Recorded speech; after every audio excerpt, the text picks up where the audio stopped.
Bonjour, je suis monsieur Saïd Saïdani.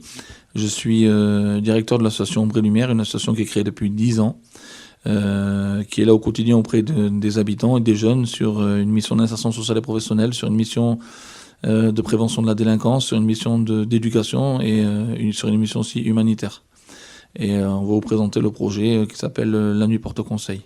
Eh bien, surpris, un peu choqué de se dire que tout va s'arrêter. Le monde va arrêter de tourner. On nous demande de nous rester chez nous, on nous demande de plus travailler, on nous demande de plus subvenir aux besoins de notre famille. Les gens paniquent, les gens courent dans tous les sens, se retrouvent à faire des stocks et des stocks de nourriture, les rayons se vident et on pense à ceux qui n'ont pas les moyens de pouvoir subvenir à ces besoins-là. Et je décide de me coucher après tout ça en me disant la nuit va porter conseil. Et quand je me suis levé le matin, l'idée est arrivée, j'ai sollicité mon équipe et c'est parti. C'est ça, c'est pour ça qu'on s'est retrouvé à dire que cette idée de la nuit porte conseil a été vraiment pour moi une réflexion.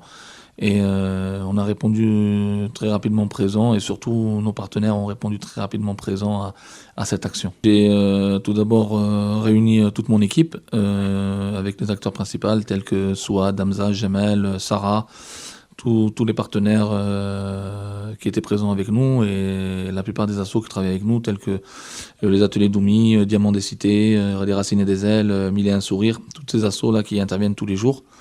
Et on a décidé de réfléchir rapidement à qu'est-ce qu'on pourrait mettre en place pour répondre rapidement à ce problème de confinement, parce que la difficulté qu'on avait aujourd'hui et la difficulté sur laquelle j'ai beaucoup pensé, c'est que les personnes âgées ne pouvaient pas sortir, beaucoup de personnes ne pouvaient pas sortir. Alors comment on allait faire aujourd'hui pour essayer de répondre à l'appel de ce président en disant respecter le confinement?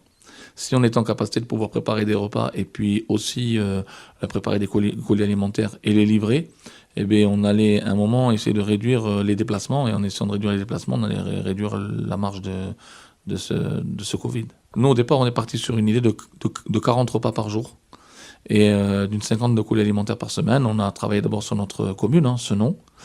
Et très rapidement, la demande s'est fait voir. Et surtout, on a eu nos partenaires qui ont répondu présent, ce qui nous a permis aujourd'hui d'élargir.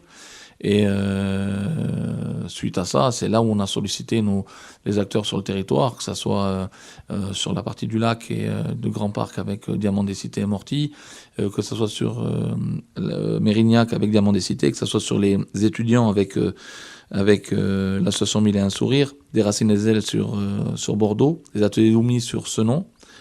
On a eu aussi un collectif qui s'est monté avec les jeunes de Lormont, un collectif hyper soudé qui s'appelait Sadaka 33, qui ont vraiment porté le projet des colis alimentaires tous les vendredis. Ils ont été vraiment acteurs de ce projet-là, on les félicite. Et on s'est retrouvé à la fin à faire plus de 600 repas par jour et plus de 500 colis alimentaires par semaine. On est à Beausite. C'est vrai qu'on répondait aujourd'hui au quartier, on avait une trentaine de personnes, pas mal de personnes âgées. On leur évitait de se déplacer, on leur amenait les colis. C'est-à-dire on a un tableau où on a listé tout le monde, mais il n'y a pas de nom ni de prénom pour faire respecter la dignité. On avait un numéro de téléphone et une adresse. Et ce qui se passait, c'est qu'on appelait la personne et la personne descendait, ou bien elle se servait directement dans le coffre, ou bien on lui donnait directement le colis et ensuite elle rentrait chez elle et nous on continue à faire notre tournée. On a essayé de mettre en place une vraie gouvernance, une vraie articulation de ce capital humain, parce qu'aujourd'hui c'est vrai que ça a été une vraie valeur ajoutée, ces bénévoles-là. Et grâce aux autres associations, on a pu vraiment créer un vrai maillage qui a été hyper opérationnel pendant cette période. Les acteurs principaux, il y a Takani Souad, maman de 3 enfants, qui est bénévole aujourd'hui. Jamel Takani, qui est éducateur. Hamza, éducateur aussi. Sarah, qui est animatrice. On a Stéphane, on a Christophe Boss, Mourad, on a Yacine et Mehdi. Et on a beaucoup d'acteurs, mais c'est vrai que c'était l'acteur principal avec Sadaka 33 qui était là aussi et toutes les assos présentes. On a vu des gens au départ surpris de la mobilisation et puis contents. Il y a plein de gens qui ont été contents et puis surtout, on a vraiment voulu répondre aussi à la demande du pays, hein. On était là pour la France et les Français. Notre idée au départ, c'était surtout de pouvoir allier l'intérêt général et le développement économique. L'intérêt général, c'était d'essayer de réduire un minimum les déplacements, c'est-à-dire qu'on est intervenu aussi sur beaucoup de squats. Et en sachant que la plupart de ces familles qui vivent dans ces squats-là sont souvent en attente de régularisation, c'est-à-dire ne peuvent pas travailler. Pendant ce confinement, il n'y avait plus le droit au travail, c'était difficile pour eux de pouvoir se nourrir. Mais le fait qu'on puisse livrer ces repas-là, eh bien, on réduisait leurs déplacements. Et c'est vrai que petit à petit, on s'est retrouvé à être au centre du dispositif. Et c'est vrai que les habitants aujourd'hui nous reconnaissent par cette action. On a surtout été sensibilisés par le penser de survivre, hein. Les gens, on aurait dit qu'ils étaient un peu dans la survie. On voyait les gens courir dans les magasins, mais pour les autres, c'était difficile d'aller les deux bouts. La plupart étaient en chômage partiel, ils touchaient pas complètement leur salaire.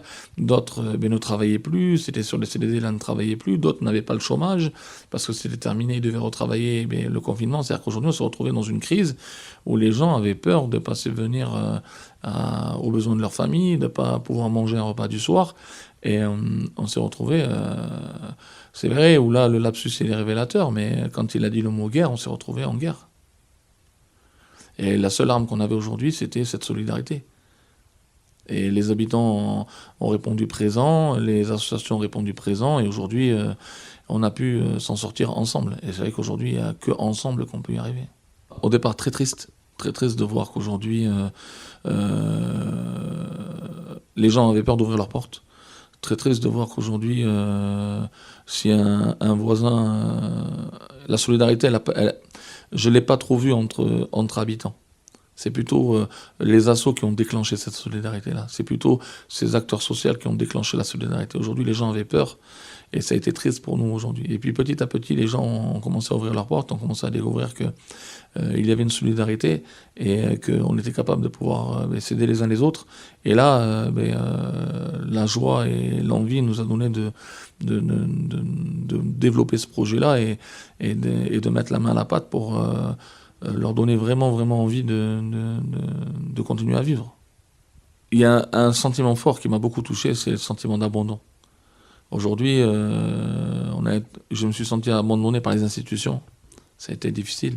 On a quand même la ville qui nous a mis à disposition un local, mais sinon, sur un plan financier ou sur un plan, c'était très dur. L'État aujourd'hui nous a pas soutenus, hein. C'est-à-dire qu'aujourd'hui, on a été soutenu que par le cœur de certaines entreprises, par le cœur de certains habitants qui avaient envie de donner à son voisin.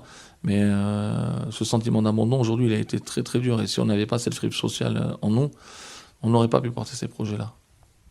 On a répondu à énormément de besoins. Maintenant, personne n'est indispensable. On est une articulation dans un dispositif. Mais la réponse, c'est pas nous qui devons la donner, c'est, je pense, plutôt les usagers, ceux qui ont bénéficié de ces dispositifs. C'est eux qui doivent répondre à un moment. Si nous, on n'aurait pas été là, comment aurait pu passer pour eux ces 40 jours, ces 45 jours de confinement ? C'est eux qui devraient répondre à cette question-là. Nous, on est là en tant qu'acteurs, on vient en tant que bénévoles, donner de notre temps, donner de notre sueur, partager des moments de convivialité afin de leur permettre de pouvoir être un peu plus heureux. On dit, c'est vrai qu'il y a une anecdote qui est sortie, on dit souvent qu'un sourire coûte moins cher que l'électricité, mais il apporte beaucoup plus de lumière. Et aujourd'hui, pendant ce confinement-là, c'est ce qu'on a essayé d'apporter, un peu de lumière à ces personnes-là. Je pense que la responsabilité aujourd'hui, elle se retrouve dans la prise de conscience de chacun. Certains aujourd'hui vont devoir à un moment se poser les questions de devenir de plus en plus autonomes rapidement, que ce soit sur un plan professionnel, afin de pouvoir subvenir à leurs besoins, parce qu'on a beaucoup de personnes qui, sur une histoire de maladie ou de handicap, ne sont plus en capacité de pouvoir travailler. Et c'est vrai que pour eux, dans des situations comme celle-ci, la vie va être très dure. Comment on peut pallier à ces problèmes-là aujourd'hui? C'est les financeurs qui doivent y répondre, c'est l'État. Est-ce qu'aujourd'hui, il y a des aides qui peuvent être mises à disposition à ces gens-là? Mais la difficulté qu'on va avoir, c'est qu'on a beaucoup de personnes qui sont dans des situations irrégulières, qui travaillent souvent dans des situations irrégulières. Si aujourd'hui les entreprises ferment, les restaurants ferment, aujourd'hui ces gens-là ne pourront plus travailler. Et la peur, c'est que derrière se créent des mouvements de panique, de la violence, de la délinquance, parce que les gens vont avoir envie de manger et ils vont être obligés à un moment d'être hors la loi. Et nous, on veut éviter ça. Moi, je dis aujourd'hui que c'est vrai que dans la plupart des situations, il faut essayer de permettre aux personnes de devenir autonomes, de donner la possibilité pour certains de travailler, d'essayer de régulariser ce qu'on peut régulariser pour essayer de réduire au maximum cette problématique-là. Mais aujourd'hui, on est dans un pays où les droits de l'homme, ils vous disent qu'on ne peut pas mourir de faim, on ne peut pas avoir de toit. C'est ce qui touche la dignité de l'homme. Et la difficulté aujourd'hui, c'est qu'on va rentrer dans un engrenage.